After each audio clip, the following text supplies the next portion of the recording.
Welcome back to Across Louisiana. You know, everybody's house has those little knickknacks hidden away in cabinets and closets and maybe even in attics, but did you know there could be a hidden treasure in there?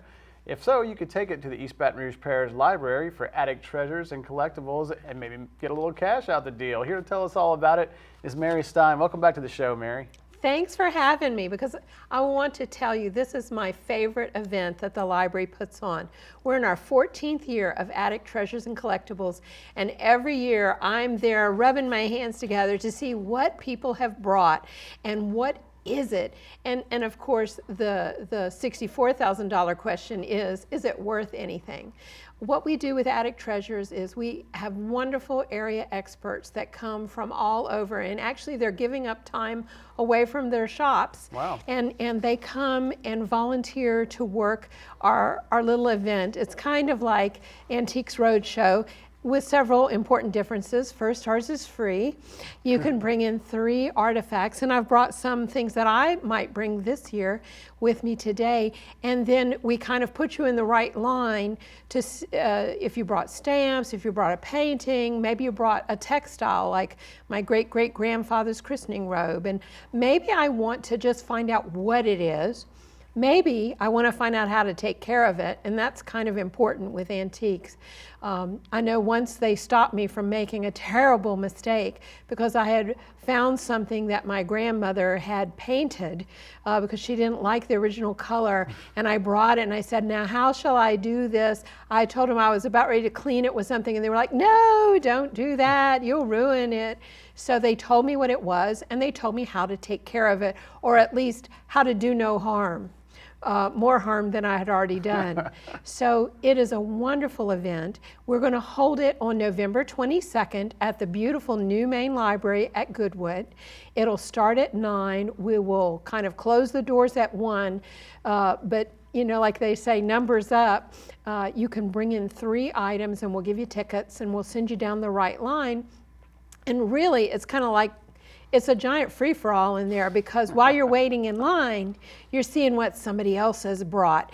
For example, I brought my great-grandmother's jewelry. This is probably Bakelite from the 40s, but then this is amber from the 30s. Wow. And they were able to kind of help me figure out what was what.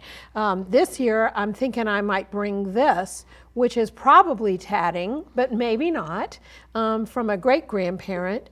And then I want to find out a little bit more about, this is probably for sugar, and I think it's missing something. So I bet someone there can use some of the tools that we have at the library, because of course we've got a lot of books on collecting. We also have a database on collecting.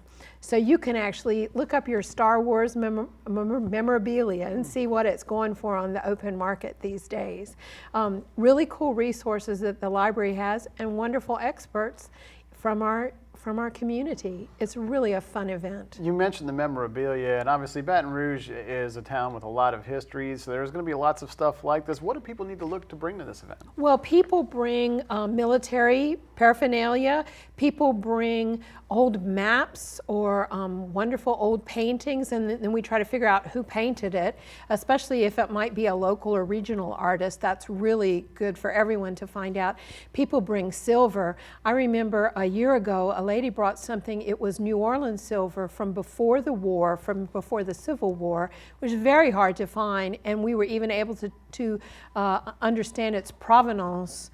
It had a well-storied past, and it was documented. I know people are going to want to bring just those sorts of items. Real quickly, tell the folks again when the event is so they can take advantage of it. Saturday, November 22nd at the beautiful new main library on Goodwood from 9 in the morning till 1 in the afternoon. Fantastic. Look forward to it. Thanks, Mary. Thanks.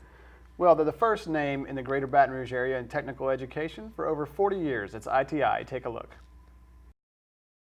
Earl Joe Martin started the school years ago, and he was just an everyday guy. He knew that the industry needed skilled technicians even back 40 years ago. He was given the opportunity to bring his family to Jamaica. Kaiser Aluminum was opening a plant there, so he was brought there to help start the plant and then train the Jamaicans how to run the plant. When he came back to Baton Rouge, that desire to train was still in him, and so he left Kaiser and started back then was called International Technical Institute, or as we know today, ITI. Our approach is to look at the students and the business as clients for us. We try to supply business with a really good product, which is the students that have been trained and properly taught all these occupational crafts where they can go into industry and be functional really early on in their job and be productive. The employees here at the school, all of the instructional staff, are typically retirees that have worked in industry for years, some of them 30 years, some of them 20. So they can give the students a real life situation that they'll be in when they leave here. And so I find that that's a great contributor to what ITI does here for the community. The students see here, they come to school 4 days a week, Monday through Thursday, for 4-hour classes, and each class for 4 hours is a particular subject. And they can have a morning class, which is 8 o'clock in the morning till noon, or they can come to the evening classes, which is 5:30 in the afternoon till 9:30. Either one, they can come in and be a full-time student and still work their jobs. The course offerings are the same morning and evening, so we can even accommodate shift workers that have to swap back and forth from morning to evening. In almost every case, we can do that. When I first came into ITI, I was very skeptical.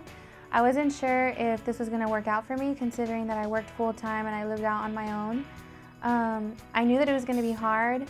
But as soon as I came into ITI and I started speaking to an advisor, they start motivating you, they start giving you information. They have the option of evening classes or daytime classes. They're willing to work with your schedule when it comes to that. My job was daytime, so I was able to come in on the evenings. And it wasn't easy all the time, but I made it through, and it was really, really worth it. It's very exciting to take someone, especially from the small communities here in Louisiana, where poverty is a big thing. They come here, they go to school, they learn a trade and get a great opportunity. We've actually had some of them go to work in Alaska, come back, buy a home, a vehicle. Their friends see that and they're like, oh my God, what have you done? And he says, I took a skill at ITI and look at me now. The opportunities that are available, especially in the Gulf Coast region, at this time are tremendous. We have industry growth that's never been seen before, and in the next few years the need for the trained technical person is going to skyrocket. Call one of our representatives here at the school. They'll be glad to meet with you. What we can do is find out what you qualify for financially, have you sit in those classrooms, talk to instructors, find out what program is best for you. Because in the long run, that's what we know, is that ITI is not successful unless you're successful. There are a number of different ways to get in contact with ITI and admissions representatives here.